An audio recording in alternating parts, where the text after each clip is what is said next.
नमस्ते दर्शक मित्रों, मेरी YouTube चैनल पवित्र गाथा में आप सबका हार्दिक स्वागत है। विष्णु पुराण संपूर्ण कथा। विष्णु पुराण क्या है? विष्णु पुराण में क्या है? विष्णु पुराण सुनने से क्या फल मिलता है? 18 पुराण में विष्णु पुराण का आकार सबसे छोटा है। विष्णु पुराण में भगवान विष्णु के चरित्र का विस्तृत वर्णन है। विष्णु पुराण के रचयिता व्यास जी के पिता पराशर जी हैं। विष्णु पुराण में वर्णन आता है कि जब पराशर के पिता शक्ति को राक्षसों ने मार डाला तब क्रोध में आकर पराशर मुनि ने राक्षसों के विनाश के लिए रक्षोघ्न यज्ञ प्रारंभ किया। उसमें हजारों राक्षस गिर गिर कर स्वाहा होने लगे। इस पर राक्षसों के पिता पुलस्त्य ऋषि और पराशर के पितामह वशिष्ठ जी ने पराशर को समझाया और वह यज्ञ बंद किया। इससे पुलस्त्य ऋषि बड़े प्रसन्न हुए और पराशर जी को विष्णु पुराण के रचयिता होने का आशीर्वाद दिया। इस पुराण में भूमंडल का स्वरूप, ज्योतिष, राजवंशों का इतिहास, कृष्ण चरित्र आदि विषयों को बड़े तार्किक ढंग से प्रस्तुत किया गया है। खंडन मंडन की प्रवृत्ति से यह पुराण मुक्त है। हिंदू आध्यात्मिकता का सरल और सुबोध शैली में वर्णन किया गया है। विष्णु पुराण के रचनाकार पराशर ऋषि थे। ये महर्षि वशिष्ठ के पौत्र थे। इस पुराण में पृथु, ध्रुव और प्रहलाद के प्रसंग अत्यंत रोचक हैं। पृथु के वर्णन में धरती को समतल करके कृषि कर्म करने की प्रेरणा दी गई है।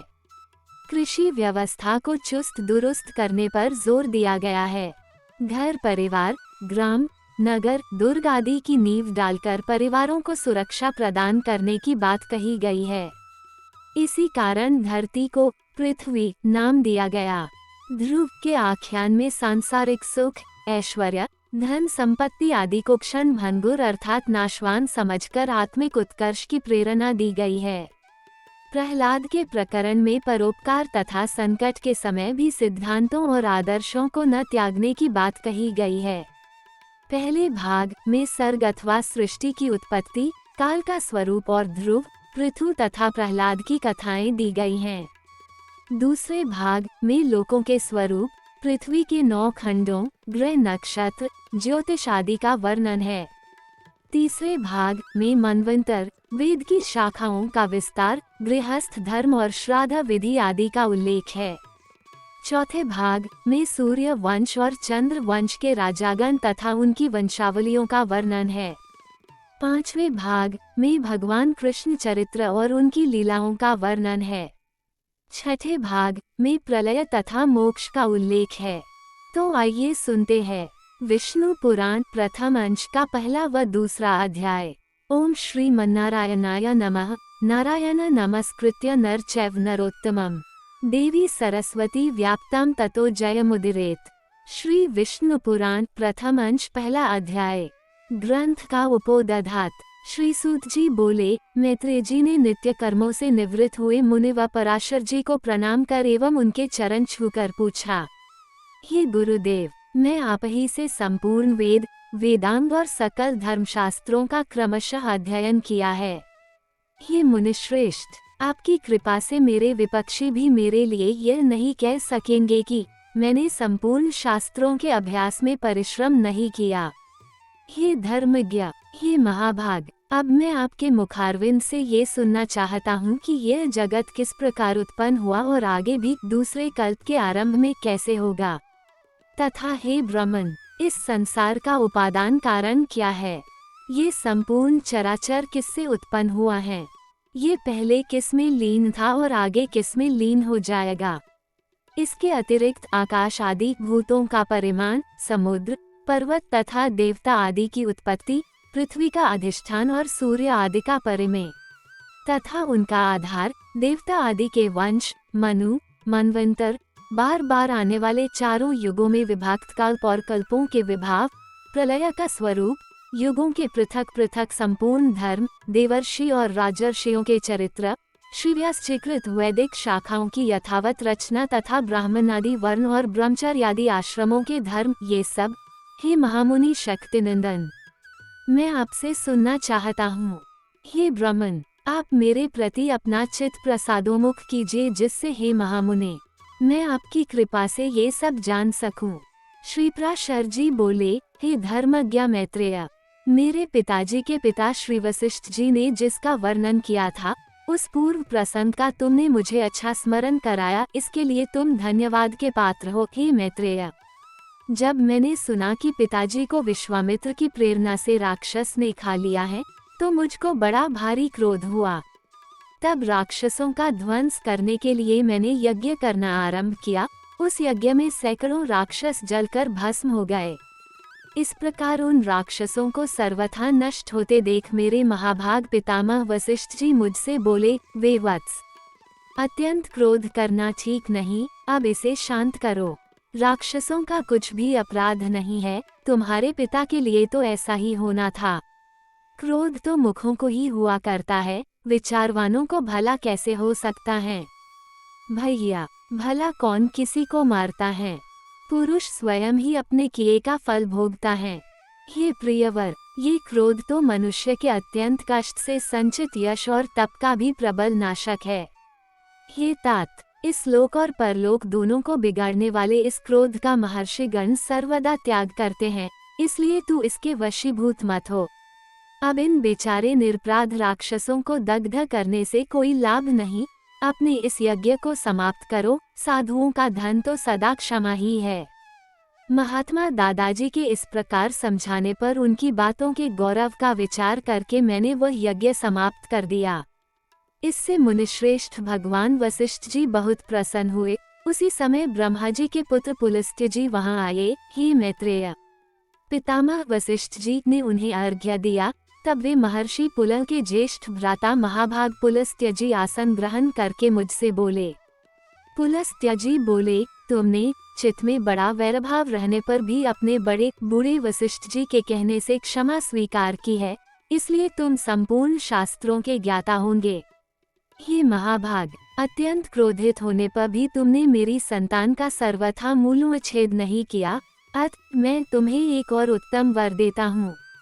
हे वत्स, तुम पुराण संहिता के वक्ता होंगे और देवताओं के यथार्थ स्वरूप को जानोगे, तथा मेरे प्रसाद से तुम्हारी निर्मल बुद्धि प्रवृत्ति और निवृत्ति भोग और मोक्ष के उत्पन्न करने वाले कर्मों में निःसंदेह हो जाएगी। पुलस्त्य जी के इस तरह कहने के अनंतर फिर मेरे पितामह भगवान वशिष्ठ जी बोले, पुलस्त्य जी ने जो कुछ कहा है वह सभी सत्य होगा। हे मैत्रेय, इस प्रकार पूर्व काल में बुद्धिमान वशिष्ठ जी और पुलस्त्य जी ने जो कुछ कहा था वह सब तुम्हारे प्रश्न से मुझे स्मरण हो आया है। अतः हे मैत्रेय, तुम्हारे पूछने से मैं उस संपूर्ण पुराण संहिता को तुम्हें सुनाता हूँ। तुम उसे भली प्रकार ध्यान देकर सुनो। ये जगत विष्णु से उत्पन्न हुआ है, उन्हीं में स्थित हैं, वे ही इसकी स्थिति और लय के कर्ता हैं तथा ये जगत भी वे ही हैं। इति श्री विष्णु पुराणे प्रथमेशे प्रथमोऽध्यायः।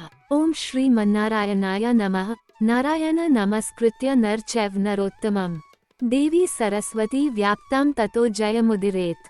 श्री विष्णु पुराण प्रथम अंश, दूसरा अध्याय। 24 तत्वों के विचार के साथ जगत के उत्पत्ति क्रम का वर्णन और विष्णु की महिमा। श्री पराशर जी बोले, हो ब्रह्मा, विष्णु और शंकर रूप से जगत की उत्पत्ति, स्थिति और संहार के कारण है तथा अपने भक्तों को संसार सागर से तारने वाले हैं। उन विकाररहित, शुद्ध, अविनाशी परमात्मा, सर्वदा एक रस, सर्वविजयी भगवान वासुदेव विष्णु को नमस्कार है, जो एक होकर भी नाना रूप वाले हैं, स्थूल सूक्ष्म है, अव्यक्त कारण एवं व्यक्त कार्य रूप है तथा अपने अनन्य भक्तों की मुक्ति के कारण है। उन श्री विष्णु भगवान को नमस्कार है, जो विश्वरूप प्रभु विश्व की उत्पत्ति, स्थिति और संहार के मूल कारण है। उन परमात्मा विष्णु भगवान को नमस्कार है, जो विश्व के अधिष्ठान है, अति सूक्ष्म से भी सूक्ष्म है, सर्व प्राणियों में स्थित पुरुषोत्तम और अविनाशी है, जो परमार्थतः वास्तव में अति निर्मल ज्ञान स्वरूप है, किंतु अज्ञानवश नाना पदार्थ रूप से प्रतीत होते हैं, तथा जो कालस्वरूप से जगत की उत्पत्ति और स्थिति में समर्थ एवं उसका संहार करने वाले हैं।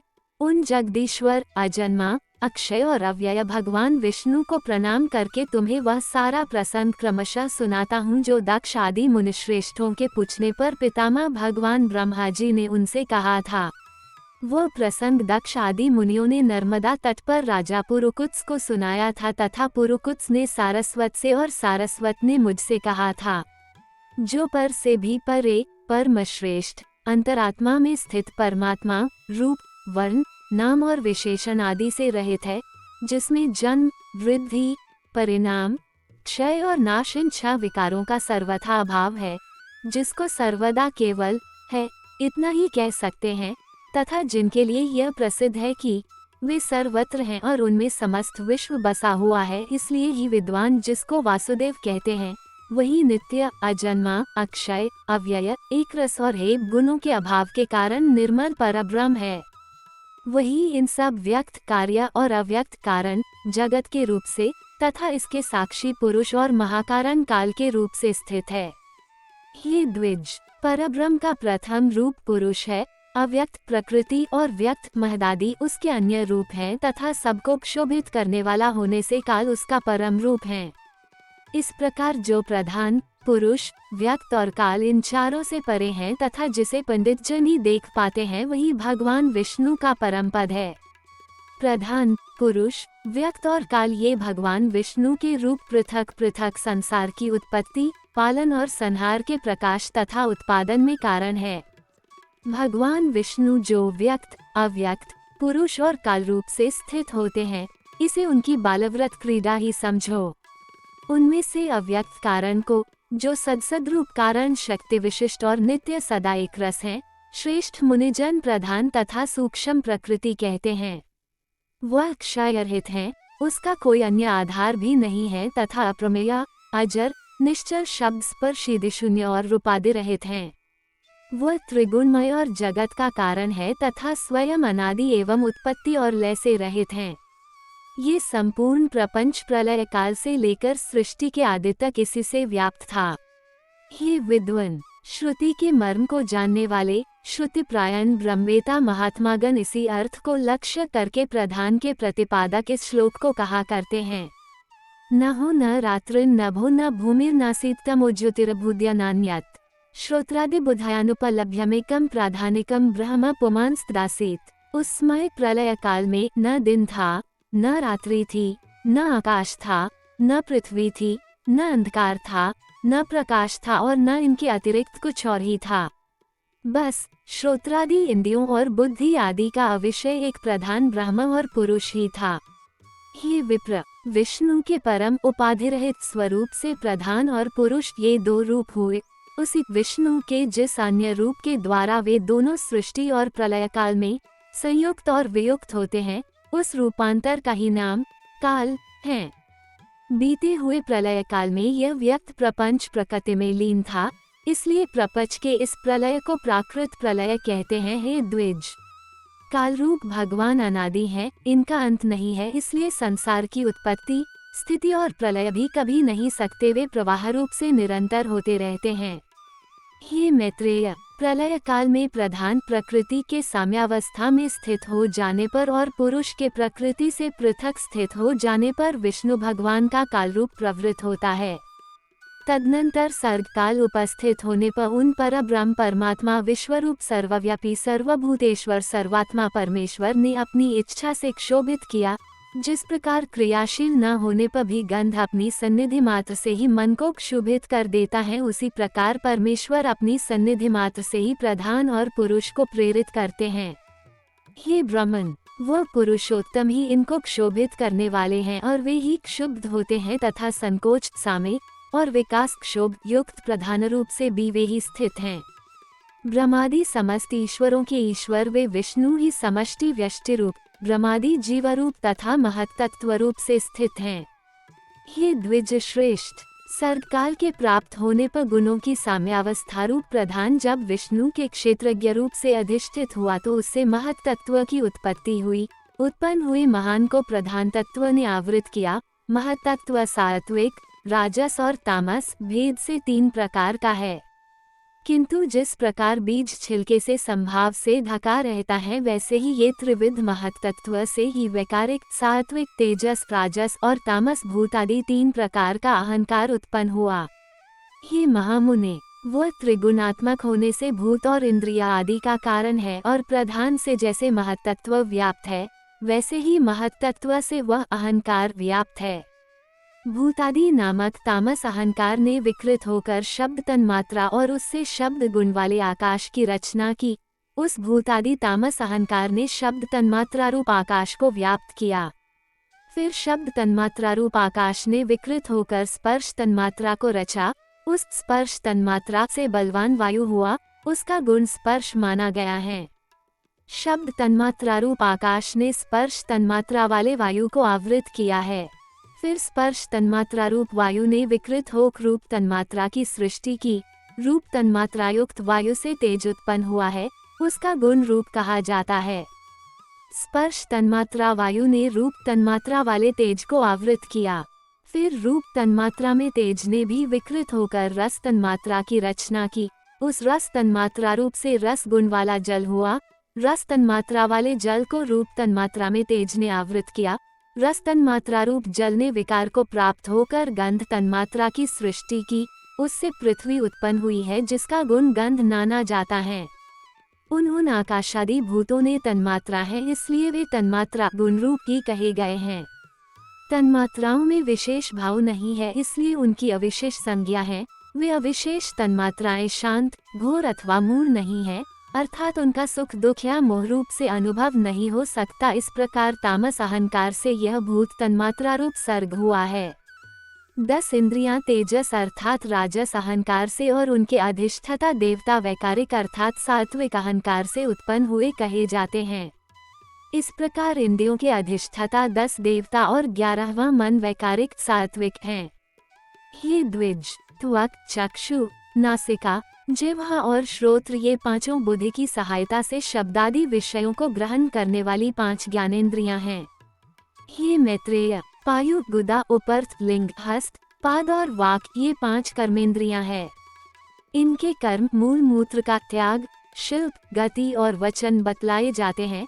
आकाश, वायु, तेज, जल और पृथ्वी ये पांचों भूत उत्तरोत्तर क्रमशः शब्द स्पर्श आदि 5 गुणों से युक्त है। ये पांचों भूत शांत घोर और मूढ़ है, अर्थात सुख दुख और मोहयुक्त है, अतः ये विशेष कहलाते हैं। इन भूतों में पृथक पृथक नाना शक्तियां हैं, अतः वे परस्पर पूर्णतया मिले बिना संसार की रचना नहीं कर सके। इसलिए एक दूसरे के आश्रय रहने वाले और एक ही संघात की उत्पत्ति के लक्ष्य वाले महत्तत्व से लेकर विशेष पर्यंत प्रकृति के इन सभी विकारों ने पुरुष से अधिष्ठित होने के कारण परस्पर मिलकर सर्वथा एक होकर प्रधान तत्व अनुग्रह से अंड की उत्पत्ति की। हे महाबुद्धे, जल के बुलबुले के समान क्रमशः भूतों से बड़ा हुआ वह गोलाकार और जल पर स्थित महान अंड ब्रह्म हिरण्यगर्भ रूप विष्णु का अति उत्तम प्राकृत आधार हुआ। उसमें वे अव्यक्त स्वरूप जगतपति विष्णु व्यक्त हिरण्यगर्भ रूप से स्वयं ही विराजमान हुए। उन महात्मा हिरण्यगर्भ का सुमेरु उल्ब गर्भ को ढंकने वाली झिल्ली अन्य पर्वत जरायु गर्भाशय तथा समुद्र गर्भाशय स्त्रस था। हे विप्र, उस अंड में ही पर्वत और द्विपादे के सहित समुद्र गृहगण के सहित संपूर्ण लोक तथा देव असुर और मनुष्य आदि विविध प्राणिवर्ग प्रकट हुए। वह अंड पूर्व की अपेक्षा 10 गुण अधिक जल, अग्नि, वायु, आकाश और भूतादि अर्थात तामस अहंकार से आवृत है तथा भूतादि महत्तत्व घिरा हुआ है। और इन सब के सहित वह महत्तत्व भी अव्यक्त प्रधान से आवृत है। इस प्रकार जैसे नारियल के फल का भीतरी बीज बाहर से कितने ही छिलकों से ढका रहता है, वैसे ही यह अंड इन 7 प्राकृत आवरणों से घिरा हुआ है। उसमें स्थित हुए स्वयं विश्वेश्वर भगवान विष्णु ब्रह्मा होकर रजोगुण का आश्रय लेकर इस संसार की रचना में प्रवृत्त होते हैं तथा रचना हो जाने पर सत्वगुण विशिष्ट अतुल पराक्रमी भगवान विष्णु उसका कल्पांत पर्यंत युग युग में पालन करते हैं। हे मैत्रेय, फिर कल्प का अंत होने पर अति दारुण तमः प्रधान रुद्रोरूप धारण कर वे जनार्दन विष्णु ही समस्त भूतों का भक्षण कर लेते हैं। इस प्रकार समस्त भूतों का भक्षण कर संसार को जलमय करके वे परमेश्वर शेष शय्या पर शयन करते हैं। वो एक ही भगवान जनार्दन जगत की सृष्टि स्थिति और संहार के लिए ब्रह्मा विष्णु और शिव इन 3 संज्ञाओं को धारण करते हैं। वे प्रभु विष्णु सृष्टा ब्रह्मा होकर अपनी ही सृष्टि करते हैं, पालक विष्णु होकर पाल्यरूप अपना ही पालन करते हैं और अंत में स्वयं ही संहारक शिव तथा स्वयं ही उपसर्ग लीन होते हैं।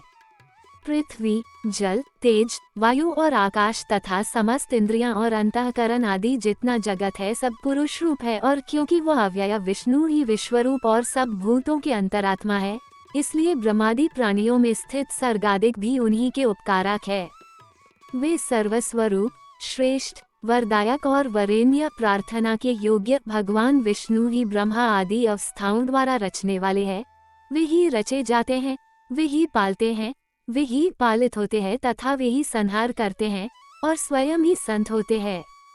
इति श्री विष्णु पुराणे प्रथमेशे द्वितीयोऽध्यायः। जय विष्णु भगवान। दोस्तों, ऐसी और कहानी सुनने के लिए इसे लाइक, शेयर और सब्सक्राइब जरूर करिए।